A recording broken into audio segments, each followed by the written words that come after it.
الكوتشينة كلها متفنطة، خلي شخص يختار أي كارت ويرجعه في أي مكان في الكوتشينة وتقدر تعرف الكارت بتاعه كان إيه بالظبط من غير أي حركات صعبة.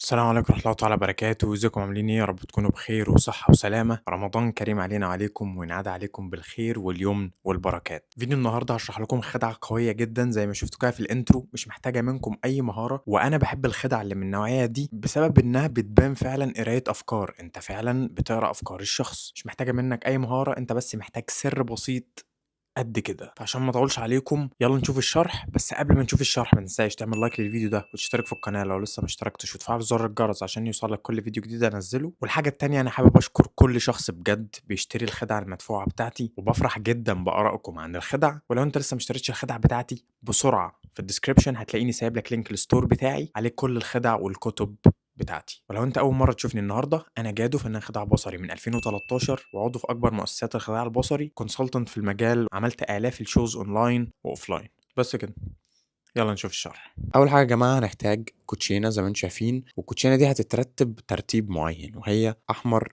اسود احمر اسود احمر اسود لحد النهايه. بعد كده اللي بيحصل بكل بساطه انك بتوري الشخص ان الكوتشينه كلها متلخبطه، تمام؟ هيقول لك تمام. ممكن تفنط تفنيطات تكون مش تفنيطات بقى، تكون كاتس. يعني ايه كاتس؟ يعني اسمات زي كده. انت طول ما بتقسم بالشكل ده كده اهو، انت كده ما بتعملش حاجة، انت حرفيا كأنك في لوب او في دايرة ما بتنتهيش. يعني كارت احمر تحت اسود، طول ما بتقسم فانت ما بوظتش حاجة. هتفضل برضو ترتيب، او هيفضل برضو ترتيب الكوتشينة احمر اسود احمر اسود، او هيبقى اسود احمر اسود احمر. وهو ده المطلوب، ان احنا مطلوب مننا ان الكروت تفضل في الباترن ده، احمر اسود احمر اسود، او اسود احمر اسود احمر. وممكن تعمل فيك شافل زي مثلا انك تعمل كده اهو، كأنك فنطت، بس في الحقيقة برضو كل حاجة لسه زي ما هي بالظبط، احمر اسود احمر اسود احمر اسود. تمام. هتعمل ايه بقى؟ هتخلي الشخص يمشي على الكروت، قول له اختار اي كارت، ونفترض اختار مثلا الكارت ده. هتقول له احفظ الكارت ده كويس بالعلامة. طبعا ايه اللي حصل هنا؟ انا سحبت ايس هارتس.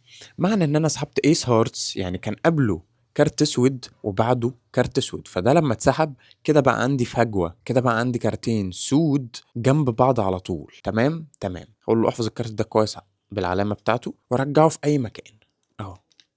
ونفترض مثلا رجعه هنا.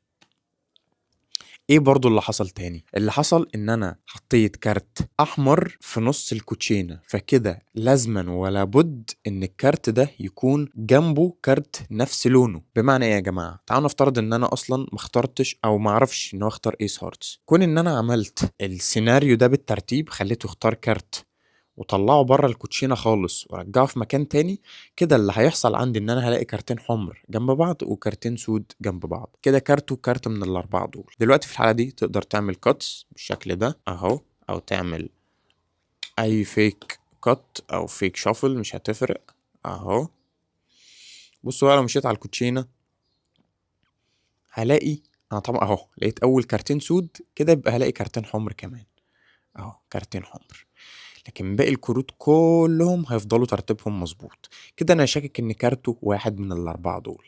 وهنا ياتي دور المايند ريدنج، او ياتي دور ان انت هتحاول تعرف كارته ايه من الاربعه. وهنا المتعه يا جماعه في الموضوع. الحلو في الخدعه دي ان انت بالفعل مش هتقول له انت كارتك كان ايس، لا، انت اصلا كمنتاليست او كقارئ افكار انت ما تعرفش كارته ايه بالفعل. يعني انت عارف ان هو واحد من دول بس ما تعرفش هو ايه بالظبط. ففي الحاله دي هتحاول بقى تقرا افكاره، تقول له مثلا بص لي في عيني دلوقتي، انت عندك ايه العامل المشترك؟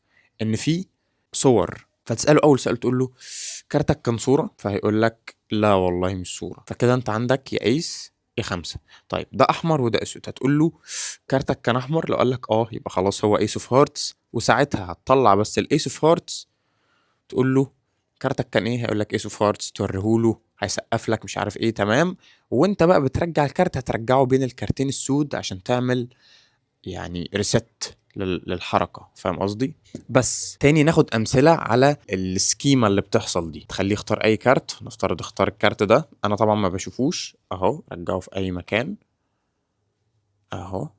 هتقسم الكروت تمشي عليها لقيت 5 و6 وعندي 2 و8. هنا هتشوف العامل المشترك، عندنا 3 كروت زوجي، فالنسبة الأكبر إن كارته يكون زوجي، فأنت في الحالة دي هتقول له كارتك كان زوجي صح؟ هيقول لك فكده أنت هتستبعد ال5. بعد كده هتقول له كارتك كان أسود، هيقول لك برضه كده أنت 2 هيتس، ظبطت الدنيا عشان أنت عمال بتاخد عوامل مشتركة، يبقى برضه كارته يا 2 يا 8. هتقول له بقى في الحالة دي كارتك كان كبير شوية صح؟ لو قال لك يبقى 8.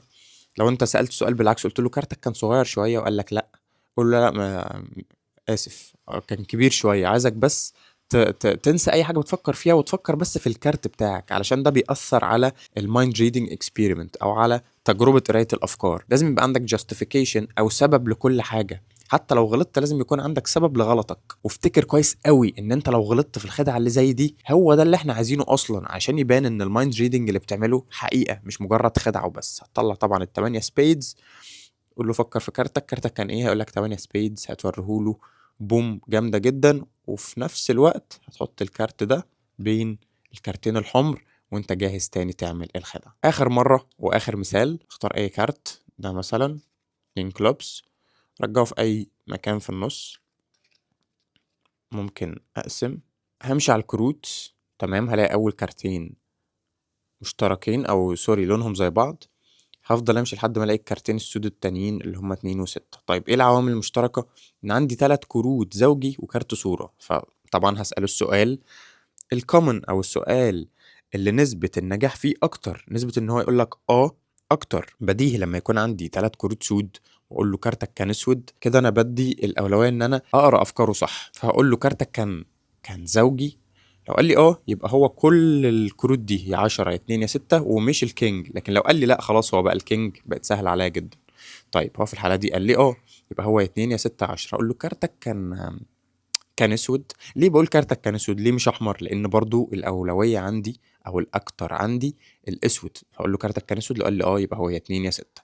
كده بقى اخر سؤال، اقول له كارتك كان تحت ال5 كده صح؟ لو قال لي هو الاتنين، لو قال لي لا هو ال6. طبعا لما يقول لي لا زي ما انا قلت هتقول له الجمله دي طب عايزك تنسى اي حاجه بتفكر فيها، عشان ده بيأثر على المايند ريدنج اكسبيرمنت او على تجربه قرايه الافكار، فعشان كل حاجه تبقى واضحه لي انسى اي حاجه بتفكر فيها، فكر بس في الكارت. وساعتها بقى هطلع الاتنين. بص مجرد ما اطلع الاتنين من هنا هلاقي ان دول اتظبطوا خلاص، اسود احمر اسود. بعد ما ريفيلت وريهوله تمام، قام جاي ماسك الاتنين حاططها بس هنا، انتهت الخدعة. وده كان شرح الخدعة، خدعة جامدة جدا جدا، محتاج بس تتقن الحاجات اللي انا قلت لك عليها. في نهاية الفيديو حابب افكرك تاني، لو ما عملتش لايك ولا سبسكرايب انزل دلوقتي حالا اعمل لايك وسبسكرايب، واكتب لي في الكومنتات ايه رأيك في الخدعة، وبرضه اقترح عليا عايزني اشرح خدعة بتتكلم عن ايه. وما تقلقوش والله كل الناس اللي بتكلمني وبتبعت لي انا بسجل الخدعة اللي انتوا عايزينها وهعمل عنها فيديوهات. بس كده يا جماعة، شكرا ليكم، اشوفكم في فيديوهات تانية كتير. ما تنسوش تقربوا من ربنا وتحافظوا على صلواتكم وتصلوا على النبي. شكرا ليكم، سلام عليكم.